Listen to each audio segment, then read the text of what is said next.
नाज़रीन, अवामी न्यूज़ में ख़बरनि जो सिलसिलो जारी है। इन वक्त असीं तव्हांखे पीर जे ॻोठ में ख़बर ॾींदा हलूं त पीर जे ॻोठ में वफ़ाक़ी हुकूमत अवाम जी क़ुर्बानी ईद खां पहिरीं पेट्रोल बम किराए छॾियो। इन हवाले खां वधीक तफ़सील ॿुधाए रहे पीर जे ॻोठ में अवामी न्यूज़ जो रिपोर्टर नौमान अली पंहिंजी रिपोर्ट।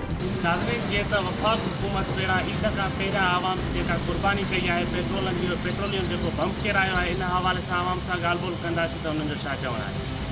पेट्रोल साईं 21 रुपया 121 रुपया लीटर असांजे लाइ माना तमामु तकलीफ़ थी वई आहे। वधि में वधि जे वठूं था पेट्रोल त असांखे भाॼी कोन थी मिले। जे भाॼी था वठूं था ग़रीब मिसकिन छा कयूं, रोडनि ते बीठा आहियूं।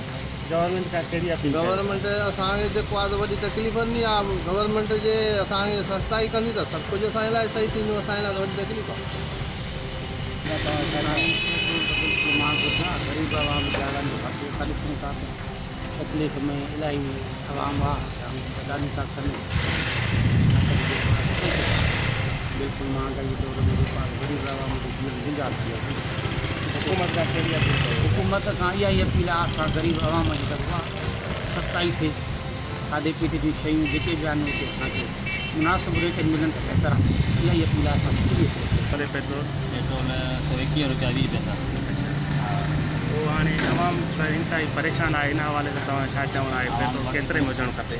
आवाम परेशान आहे, पर जेको आहे तो पहिरां रेट जेको हुयो 73 पियो हले ऐं उन खां पोइ हाणे मुसलसल जेको रेट वधंदो थो वञे। घटि थियण जी का गुंजाइश न आहे, यानी कि 15 में महीने में जेको रेट वधण जी जेको सोचे थो वञे।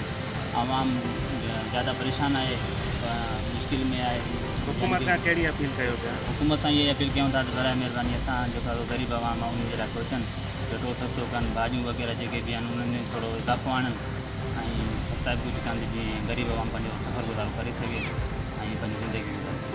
नाज़रीन, जीअं त तव्हां पेट्रोल ते मौजूदु माण्हुनि जी गौर वीचार ॿुधो। हुननि जो चवणु त हुकूमत पारां जेको पेट्रोलियम बम किरियो आहे, इन में असां इंतिहाई परेशान आहियूं। असां हुकूमत खां इहा अपील था कयूं त जेके पेट्रोल जी क़ीमत आहे उन में ज़ाब्तो, उन में कमी आंदी वञे त जीअं असांजी परेशानी दूर थी वञे। कैमरामैन सिराज सां गॾु नौमान खास के लिए अवामी न्यूज़ पीर।